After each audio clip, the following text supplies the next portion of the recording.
नमस्कार, आप देख रहे हैं nature times wild India news और मैं हूं सुमित जुनेजा। जैसा कि रणथंभौर के बाद रणथंभौर का जो सेकंड फेज़ है, करौली कैला देवी टाइगर रिजर्व बनने की तैयारी में है। इसी पर विशेष चर्चा करने के लिए हमारे साथ में करौली डीसीएफ श्री नाहर सिंह सिंसिनवार साथ में है और इनसे हम विशेष चर्चा करेंगे कैला देवी अभ्यारण्य के ऊपर। सर नमस्कार। सर, जैसा करौली धौलपुर टाइगर रिजर्व बनने के लिए तैयार भी है, केवल से केवल जो है महज औपचारिक घोषणा होना बकाया है। ऐसे में यहाँ प्रे बेस को बढ़ाने को लेकर, विस्थापन को लेकर और साथ में टाइगर जो कॉरिडोर है उसके लिए क्या क्या तैयारियाँ चल रही है, उसके लिए थोड़ा सा। इस वन मंडल का जो वन क्षेत्र है कैला देवी अभ्यारण्य है, ये रणथंभौर से सीधा जुड़ा हुआ है और ये हमेशा से टाइगरों का मूवमेंट इस क्षेत्र में रहा है। यही कारण है कि यहाँ पे हमेशा से ही टाइगर रहे हैं और वर्तमान में भी एक मेल, एक फीमेल और 2 बच्चे सपोट्रा एरिया में हैं और एक फीमेल मंडरायल क्षेत्र में लगातार रह रही है, वो अभी धौलपुर गई हुई है। बाकी इस क्षेत्र एक लंबा और बहुत विस्तृत क्षेत्र होने से यहाँ पे काफ़ी टाइगर रह सकते हैं। सिर्फ आवश्यकता है तो अंदर बसे गांव जो सीटीएच में 44 गांव हैं और बफर में करीब 22 गांव हैं, टोटल 66 विलेज जो हैं उनको रिलोकेशन अगर किया जाता है और तो टाइगरों के लिए बहुत बड़ा क्षेत्र उपलब्ध रहेगा और काफ़ी संख्या में यहाँ पर टाइगरों की भविष्य में रहने की संभावना है। सर, राजस्थान के करौली के कैला देवी अभ्यारण्य में 2 रेयर स्पीशीज जैसे वुल्फ और कैराकल की सबसे अच्छी साइटिंग होती है। अतः ऐसे में चूंकि दोनों स्पीशीज लगभग खात्मे के कगार पर पहुंच चुकी हैं, इनके संरक्षण और हैबिटेट डेवलपमेंट में क्या प्रयास किए जा रहे हैं? बिल्कुल, जो करौली कैला देवी अभ्यारण्य का जो क्षेत्र है, ये कैराकल और वुल्फ के लिए एक तरीके से स्वर्ग है और मेरे विचार से राजस्थान में हम इस मामले में प्रथम नंबर पर हैं। यहाँ पर काफ़ी संख्या में वुल्फ हैं जो मिलते हैं और कैराकल भी हमारे मंडरायल से लेकर के कैला देवी जो रेंज वाला पार्ट है वहाँ तक कैराकल भी मिला है।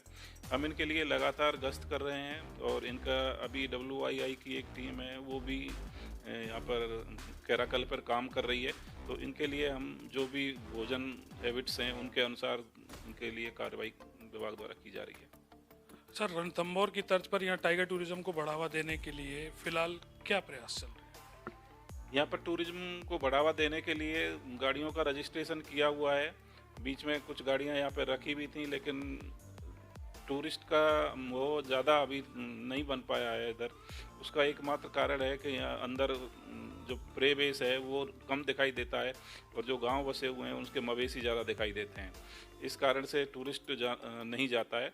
जिस दिन ये रिलोकेट विलेज, जो CTH के विलेज भी अगर रिलोकेट होते हैं, उसके बाद यहाँ पर टूरिस्ट की काफ़ी संख्या आएगी और टूरिस्ट आने की कोई कमी नहीं है। कैला देवी में काफ़ी मात्रा में टूरिस्ट आता है, सिर्फ उसको अपने वन क्षेत्र में घूमने के लिए प्रेरित करना है और जिस दिन उसको वाइल्ड लाइफ दिखने लग जाएगी, टूरिस्ट अपने आप अंदर घूमने जाएगा।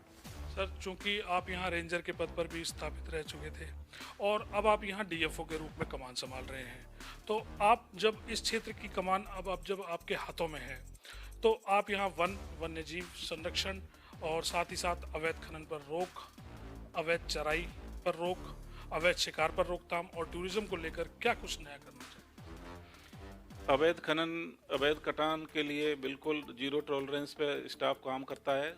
सूचना मिलने पर तुरंत कार्रवाई की जाती है। चारों रेंजों में जो मेन अभी एक चंबल से भी आ गई है, 5 रेंज हैं इस डिवीज़न के अंदर में, तो सभी के पास में वाहन है, सभी का अब स्टाफ की भी कोई कमी नहीं है।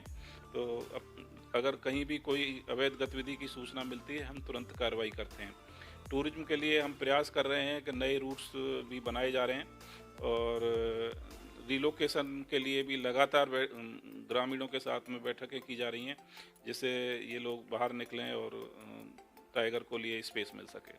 सर, एक आखिरी सवाल सर, रणथंभौर बाघ परियोजना के फेज़ 2 और कैला देवी अभ्यारण्य की कमान संभालने के बाद इस अभ्यारण्य के चारों रेंज में आपके द्वारा अभी तक क्या क्या विकास कार्य किए गए अथवा किए जा रहे हैं, इस पर एक संक्षिप्त रिपोर्ट बता दें।